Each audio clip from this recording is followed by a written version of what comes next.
L'ancien président du mouvement de la Société pour la paix, Abdelrazak Makri, a lancé une alerte. Selon lui, l'escalade militaire israélienne ne va pas s'arrêter à Gaza ou à la Syrie. Elle pourrait, selon ses mots, s'étendre à d'autres pays arabes, dont l'Algérie. Dans un post publié sur sa page officielle, il écrit: Chaque fois qu'Israël échoue face aux résistants de Gaza, il ouvre un nouveau front. Aujourd'hui, c'est la Syrie, demain, ce sera qui? Il accuse l'entité sioniste de vouloir élargir le champ de confrontation et s'interroge, je cite: Les dirigeants arabes vont-ils continuer à regarder sans rien faire?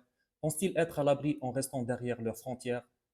Ils ne le sont pas. Il cite plusieurs pays qui pourraient être frappés: la Turquie, la Jordanie, l'Égypte, le Pakistan et même l'Algérie. Ces déclarations surviennent juste après une série de frappes israéliennes en Syrie.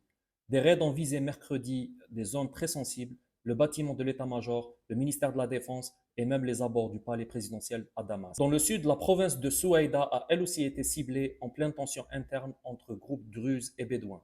L'armée syrienne a dû intervenir pour rétablir l'ordre. De son côté, le ministre israélien de la Défense, Israël Katz, a déclaré: Les avertissements sont terminés. Il a affirmé que le sud de la Syrie deviendra une zone démilitarisée. Le premier ministre israélien Benjamin Netanyahou, lui, parle d'une situation très dangereuse.